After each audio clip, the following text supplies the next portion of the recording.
everybody? It's your boy Thing Goes back again, and today what I wanted to do is talk a little bit more about Invincible. It's a different format today, but yeah, I always love talking about Invincible. I'm trying something out different.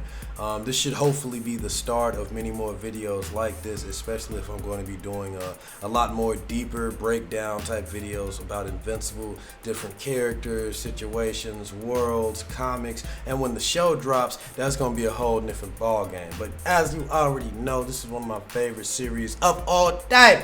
And yeah, man, I'm going to be working on a tier list and like I said, doing character breakdowns of each individual character, or at least my favorites. And I wanted to start it off with something a little bit smaller, a character that I absolutely love, just to kind of get me more used to it. And yeah, just get me in the flow of things, man. And we're going to be starting out talking about Rex Splode. Now, Rex Splode is he's a standout character for me. It's one of my favorite characters in the Invincible comic book series. And yeah, his impact is definitely felt. And yeah, he's one of the most important characters in the entire series of Invincible. Now let's break it a little bit down. Now, Rex Splode's origins, if you actually read this right here, let me pull it up a little bigger and show you. If you read right here, this mini-series, Invincible presents Adam Eve versus Rex Splode. It's actually part 2 of a mini-series. Part 1 talks about Adam Eve and her origins, a little bit about what she went through and how she, became who she is. But yeah, that's for a separate video. Today I'm talking about Rex Splode. So in part 2 of this, Adam Eve and Rex Splode, you get to see his origin, how he became who he is and everything, and pretty much what makes him, how he ticks and all that good stuff. And I really like this because it made me see Rex Splode in a whole different light, even though I already loved the character. When I read this, quite recently, might have, man, it made me see the character even differently. Like I cared about him a whole lot more, and I saw him even like better than I already did. You know what I'm saying? And yeah, I just wanted to share that with you. So his origin, he was actually a kid, very poor. And his father and his mom, they were both homeless as shit. I'm talking about, bro, like they was living in a trap, bro. Straight out of Bando. They didn't have like barely anything, but they would actually send Rex out to the the city or whatever to like steal them food and stuff like that. Like just sending a little kid by himself to go do something like that. It's fucked up, and it's also indicative of how he grew up. How much his parents actually cared. His father obviously was not really the best father at all. You get this character introduced in the story. He actually steps in and stops Rex when he's running away trying to escape the police that's chasing him after he stole some food, some ramen noodles. And the guy that stops him, man, bro, I can't even remember his name right now. I can't remember his name right now, but you know what? It ain't really that important in a way, because like, bro, being real, bro, don't really last that long.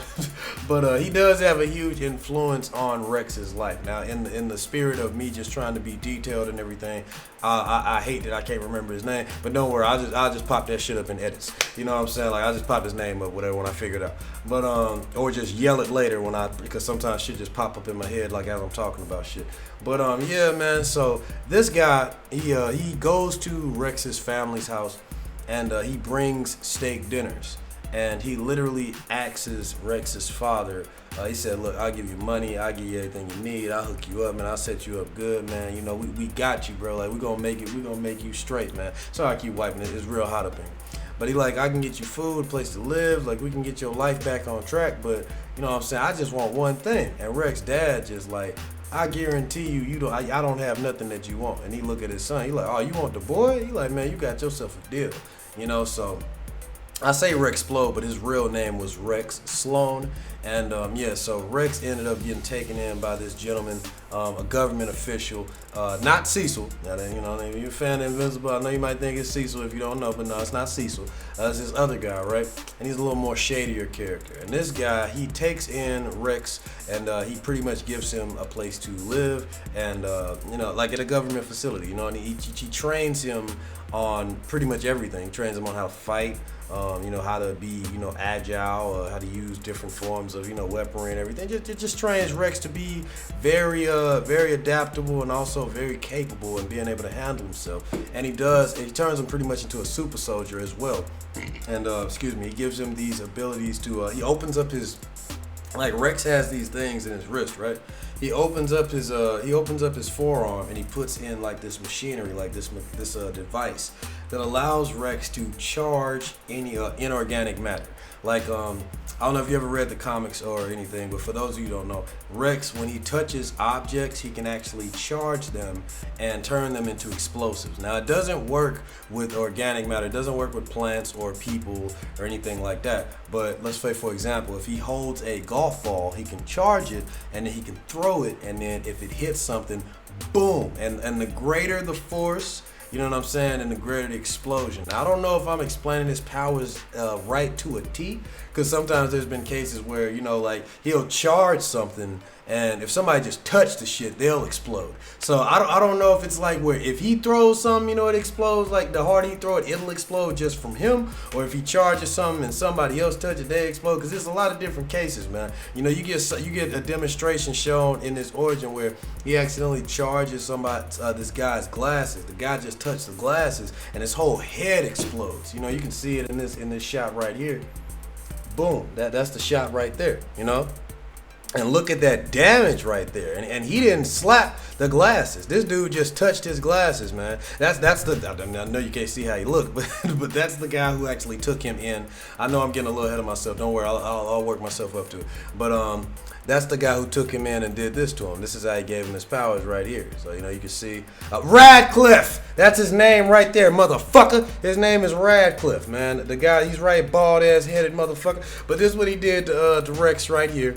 You can see he opened up his forearms and he put these little devices inside his wrist, and that's what's able to make Rex charge inorganic matter and turn it into explosives. But like I said, it's like, you know, I don't know, like I said, if you throw it hard and it explodes, if you just touch it and it explodes. Because there's another example where he assassinated this one guy. He charged this baseball, and the guy got the baseball, and when he touched it, he didn't explode. But when he just tossed it backwards and it hit something, that's when it just, boom, just blew up the whole house. So, you know, I think it really just determines on what Rex wants it to do. Like, you know, he can probably just give it just enough charge, or this much charge, or that much charge, you know, to cause it to explode. Like, he can probably control how much energy he wants to, you know, exert or put inside the object that he wants to make into an explosive before he actually lets it go. He carries these golf balls on him. He carries these little sticks that he uses. Let me pull this up right here. Yeah, you know, this is his get-up, you know, his costume and everything. He carries little materials that he can use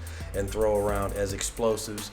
And as you can see, he's very agile, very good with it. You know what I mean? You see him fighting right here, using it right here in this cover. You see him using it, throwing, look like it's a golf ball, you know.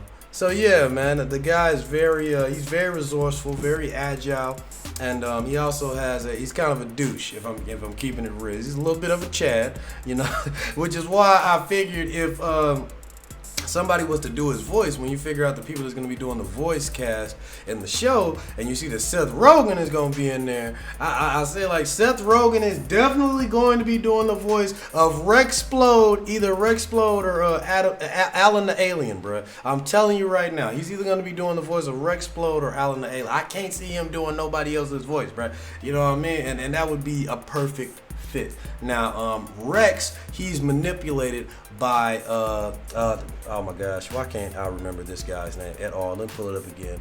Radcliffe. He's manipulated by Radcliffe into essentially becoming a hitman, doing all these missions for the so-called government that he thought he was working for, until he has an assignment to blow up the Pentagon.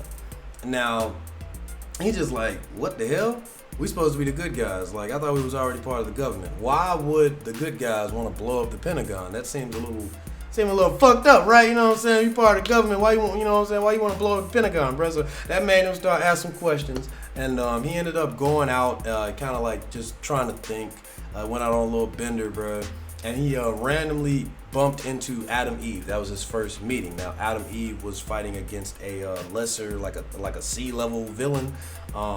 And she, you know, oh gosh, what's his name? Here right here. This is the dude right here getting blasted back by Rex Splode. He ended up getting blasted back so hard that he threw up on himself. But yeah, this guy, he has like a mechanical arm that like shoots out shit. And Adam Eve stopped him from robbing a bank. And it just happened to be right in front of Rex Splode. So he ended up talking to Adam Eve. I think it's right here when he first meet her. Boop. Yep, that's when he first meets Adam Eve. And you see Adam Eve look a little different here too. Now the picture kind of fuzzy, man. I don't know why the resolution don't want to come in, man. I want to show y'all how this look. Here we go, right here. Yeah, you see when damn, they done brought up the whole issue. Fuck all that. I ain't about to do all that. But yeah, man. So yeah, Adam Eve, she introduces herself. He introduces himself to her, and he let her know, like, hey, man, I need your advice. Like, you an actual, like, real superhero. Like, I need your advice right now. Like, and Adam Eve trusting him. You know, she, Adam Eve with the shit, bro. Like, she bring this dude up in her house, sneak him up in her room. Like, she barely know this nigga. Like, you know, but anyway, she is a good judge of character. And it's not like Rex was a bad dude, but they end up they talk, and Rex asks her for advice he tells her the whole situation and what she thinks that he should do. You know what I'm saying? Like, should he try to stop this? Should he not go through with the mission and kill everybody at the Pentagon or blow the Pentagon up? Or should he question his father figure? With Jesus Christ, man, why can't I remember this dude's name? Radcliffe. Yeah, so he like, should he question Radcliffe's motivations? If Radcliffe really is the good guy, the bad guy, like what should he do? And pretty much he decides not to blow up the Pentagon, which leads into Radcliffe confronting him. He backhands him. They get into an argument. He starts choking him, just letting him know, like, I gave you power, man. I gave you food. I gave you somewhere to live, bro. I gave you purpose. All I wanted was undying loyalty, bro. Like, is that so hard? He choking Rex, like, as he's screaming at him. And Rex, he's just trying to fight for his life. He's trying to, figure out what's going on. Right before this, he saw a picture on the wall, like, cause he never really focused on the pictures, like the pictures just littered down the wall of the facility where he was raised, where he was living, and he saw a picture would look like his dad, man. Like, so, which means all of this could have been previously set up. His dad already knew. He already knew. I'm so sorry, y'all. Radcliffe, damn. I don't know why I keep forgetting Radcliffe's name. He ain't that important of a character, but probably got why I keep on remembering. I mean, he important to the origin of Rex Splode, but it's like he not that big of a deal. He gone before you can blink, so that's probably why I keep forgetting his name, bro. But nah, man. So he sees this picture of his father on the wall. And that's when he kind of pieces together, like, bro, my dad probably knew Radcliffe this whole time, bro. Like, what's going on, bro? And then sorry for my voice, I'm a little hoarse right now, too. But, yeah, so Radcliffe, he getting turned up. He mad at Rex because, you know what I'm saying? He like, you ungrateful little motherfucker, da-da-da. And then Rex, he kind of like fighting for his life, kind of rubbing on his face, trying to get him to let go. And that's when he accidentally touched his glasses and charged him, but he wasn't trying to. And then he reached for his glasses, and he like, no, wait, don't do it. And that's when this happens. The picture I brought up earlier, and Radcliffe's whole hand and head and everything just, oh, look at that gore, man. Look at Rex's face right here, bruh. But yeah, his whole head just gets blown off, and it's terrible, So, but this actually makes Rex just go, he's traumatized from this event, but he actually goes ahead and blows up the entire facility, and he tells Eve about it, but Eve lets him know, like, who do you think is going to go clean this shit up? Like, who do you think is going to go, like, all these super soldiers, all this information, all these hard drives and everything, who do you think is going to come by, clean up this stuff, like the cleanup crew, and find this stuff? And he like, the government, right? He like, those are the guys I thought I was working for in the first place, so let them have it. And she was like, nah, it's bad people in the government too, bro. Like, which is also like government from her experience when she was, her origin story and her experiences with the government. So she tell him like, all right, bro, like this ain't good. We need to go and finish this shit, bro. We need to clean out all this stuff. We need to blow it out so that nobody can find this stuff. And we got this guy here, who is Erickson. He's actually a huge person in Adam Eve's origin. He actually killed Adam Eve's mother and father, and had a big effect on her life, and actually responsible for why she is who she is. I'll go deeper into that in my Adam Eve breakdown. But yeah, so he goes there with his crew to pick up the pieces of what Radcliffe was doing there. And Rex and Adam Eve, they go there and they pretty much take out the whole facility, wipe it out. And you see, this is how their relationship starts. This is how they get so close. Rex, he didn't even have anywhere to stay. Adam Eve literally invited him in her house. Like, he started living with her, and they became super close. And they became like pretty much a superpowered team. You know, fighting people together and fucking at night. And then, you know, they got cool, man. You know, so that's how they got in a relationship. You know, so after that, we get to see, you know, this is where it probably picks up in the Invincible series, where Invincible Mark Grayson, he meets the Team. Now, when he meets the Team, it consists of Duplicate, Adam Eve, Rex Splode, and Robot as the leader. And, you know, they've been doing their thing for a while, even before they meet Invincible. But, you know, that's how, you know, we're seeing the story through Invincible's eyes. So that's when he meets them. And shortly after that, we just kind of see Rex as a douche, because we know that him and Adam Eve are together, and, you know, they have a history, but he cheats on her with Duplicate.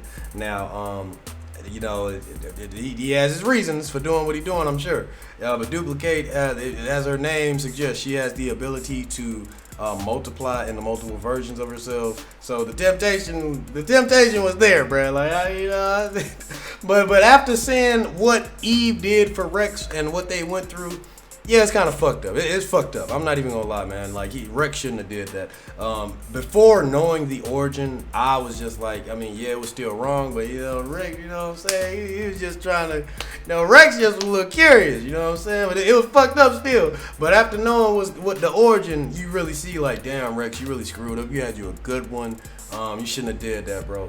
But the cool thing about Rex is he doesn't really, like, get that, like, fucked up over it. You know what I'm saying? He's a cool, laid back, chill dude.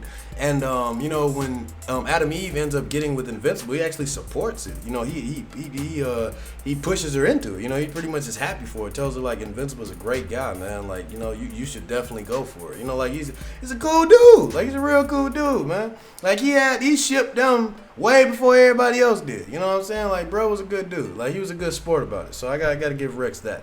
And yeah, but shortly after that, we get to see that when the whole situation happened in, like, the first 12 issues of Invincible, when Mark's father, Nolan Grayson, annihilated the previous Guardians of the Globe, which was pretty much like a big meta joke to the actual Justice League. You know, you had War Woman, you had Dark Wing, I think his name was, or Midnight or something. I don't know his name. You had this Martian dude, this guy that could run fast, you know what I'm saying? So it was like all of them was, you know, this dude, Aquarius, who's like Aqualad, you know, or Aquaman, you know. He just pretty much, you know, you had all these different characters that was like a big, you know, just a mashup or like a joke to the Justice League. And Nolan Grayson, Omni-Man, he wiped them all out when he was trying to get the world ready for Vulturite rule, which culminated in that huge clash between him and Mark, and which ended pretty much like the first arc in the series and made him run away into space and just left the entire, like, world in disarray, and Mark just confused, and his dad just left him, and he had to pick up the pieces, and yada yada yada. That's a story for another day. But yeah, the Guardians of the Globe were done after that. So Cecil Stedman, he actually recruited Robot, noticing his potential of being a good leader and everything, and his brilliance. And he told Robot that he wants him to be in charge of the new Guardians of the Globe. So he actually was attending this kind of like this audition, where they had to pretty much like choose different candidates for the new team. Rexplode obviously was chosen. He did his thing, and you got to see this another funny interaction with him and this other hugely popular and important character in the world of Invincible called Monster Girl, which is a very good interaction. I really liked that. That was cool. That was funny, and you know, just shows more of who Rex is. A little arrogant, you know, a bit of a Chad, like I said, talking shit, not realizing who he was talking to, and this is pretty much what happened in this cover right here. He got that ass whooped, you know, and it was in issue 9, so not that far into the series, you know. Well, hold on, it wasn't no issue 9. What the fuck? I don't know why I said that. But anyway, nah, man. So point is, he becomes a part of the new Guardians of the Globe. Now, probably the most important and biggest moment of Rex's career in the series of Invincible, anyway, that I absolutely love, was his fight against the Lizard League, man. Now, oh my goodness, Rex's fight against the Lizard League was so turned up, bro. Like, look at this. Like, look at some of these panels right here. Like, the fight was brutal, man. The fight was brutal. I don't think he went there with the entire Guardians of the Globe. I think it was just him, Duplicate, and then that hero that could turn like super small. I don't know who the hell that is, like really. But the point is, man, everybody got wiped out. Duplicate, she just got massacred. Like all of her doubles just got brutally murdered. And you know, you can see, you know, the Lizard League, this buff dude, he didn't just, I'm talking about bruh just, I think his name Komodo Dragon or something, bruh he just wrecked Duplicate, man. And he ate the little dude. He just put him in his mouth and just chewed on him. Like what? You know what I'm saying? So Rex Splode was fighting against the fucking King Lizard, bruh, and the other two members, the other three members, I think, of the Lizard League by himself. And wipe them all out, bruh. Like, bruh, that I'm talking about. Woo! I'm not even gonna pull up all the pages, man. I'm just letting you know, bruh. This fight right here, this was easily Rex's best fight and most standout moment in the Invincible series, man. Like, bruh, he was going in, bruh. Straight up fought against this whole squad right here. This whole squad, right? Punched the fuck out this nigga right here. Like, yeah, I just really love how he went against this whole squad and won, bro, and won. Like, bro, Rex got shot in the head, got his hand bit off, got his leg broke, and he lived through all of it. Like, bro, he is a savage, man, a fucking savage. And then that's not all, man.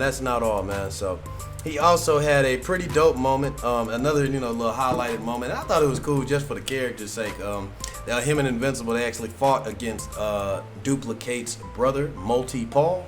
And you can see this in the picture right here. This was also in another cover. I forgot exactly what issue this was, but this was another cool interaction. Now, the fight was dope, but it wasn't like just super epic. You know, it was just a couple pages, you know what I'm saying? But it was still pretty cool, though, just for the sake of the fact that Robert Kirkman introduced a brother to Duplicate named Multi-Paul. I was just like, whoa! I'm like, that's fucking awesome, man.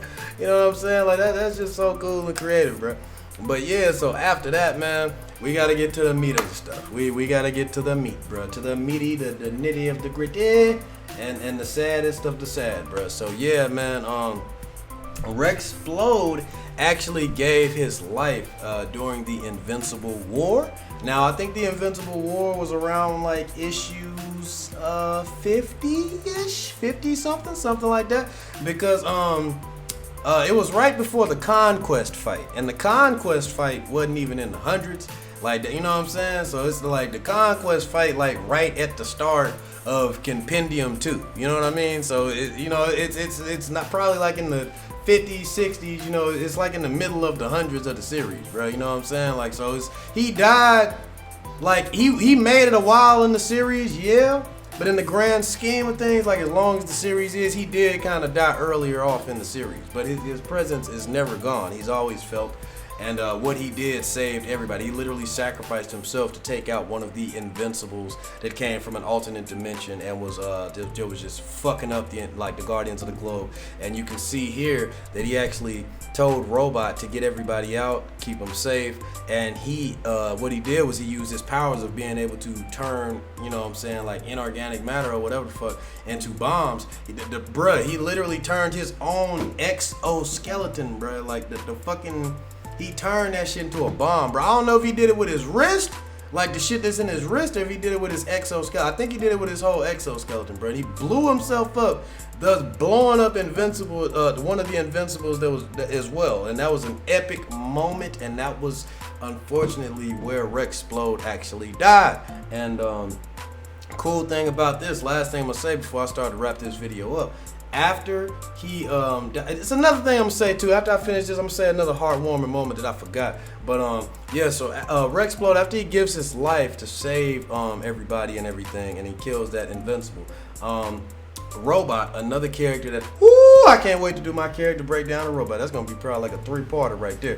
But after he dies, Robot, who's pretty much like the Iron Man of the Invincible universe, he really is a robot, and he doesn't have a human body, a robot body, or nothing like that. He really is a robot. And what he does is he finds a way to create himself a human body, and he uses the DNA of Rex Sloan, Rex Splode, and he becomes pretty much another Rex. But when he's first created, he's like a baby Rex. He's like a 10-year-old bodied Rex, but he still has the brain of robots. So he's super smart, and he's still the leader of the team and everything. He still uses the robot suit and all that, but he essentially clones Rex and becomes like a little miniature version of Rex until he grows up, and then he looks like Rex, but he's robot. I know that sounds super confusing, but like I said, even though the original Rex Splode gave his life to everybody and died, he's still in the series in a way through a robot. And I think it's also a very neat artistic touch, that they kept him around like that.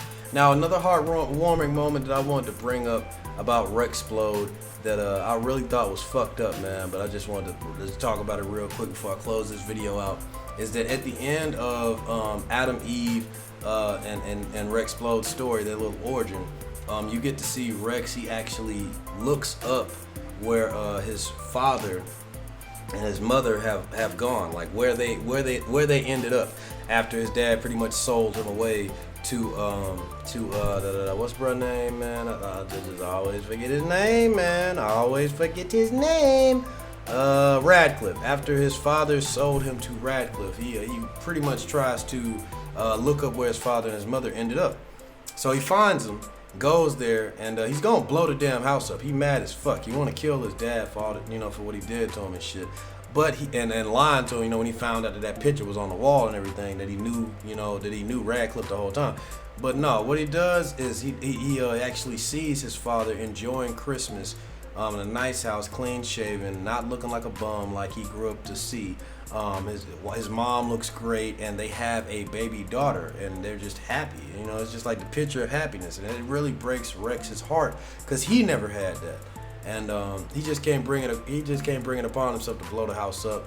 Eve comes to him, and she tells him that she's proud of him for not doing it. And then they go off into the sunset, and they go fight some crime together. And then later on, they're gonna bump some ugly. So yeah, man, it's that's Rex, man. That's Rex Splode. I absolutely adore this character, man. He's a bit of a douche, like I said, but his heart is always in the right place. And I can tell that he's going to be a character that a lot of people love when the animation comes out. I know they're probably going to add a lot more to him, maybe give him some more time in the series. I'm really interested, like I said, to see who does his voice. And all in all, bro, Rex Splode is just a dope character. Probably the biggest character flaw that a lot of people won't agree with, and a lot of things, maybe the main thing they won't like about him is what he did to Adam Eve when he cheated on her with Duplicate, especially considering everything that Adam Eve did for Rex Splode. But I can say that he more than redeemed himself, man, with his just overall will and determination, his skills as a fighter, what he did against the Lizard League, bruh, and also how he gave his life to save everyone during the Invincible War and took out an Invincible himself by igniting his own exoskeleton. Yeah, man, I think that Rex more than redeemed himself for the action of just trying to get a little pussy on the side with a Duplicate. Was wrong, fucked up, yes, but all in all, Rex is an amazing character, man. Like, we all flawed in some ways, and there's a lot more characters that do way worse in Invincible that come back from it with redemption than what Rex Splode did here. So yeah, man, let me know what you think about this video, this character breakdown of the character of Rex Sloan, aka Rex Splode in Invincible. What do you think about this character? What breakdown would you like me to do next? Like I said, I am working on a character tier list, but in that video, I'm just gonna be like, I'm gonna make a tier list. You feel me? I'm gonna make my own little categories, and I'm just gonna put the characters there. I'm not really gonna break them down into detail like this. I'm going to make individual videos on the characters doing breakdowns like this one. And if you got any other characters you would like me to do right away next, let me know. If not, just look forward to the next one that I choose. I'm going to try to get them all out there, man, or at least the most important ones.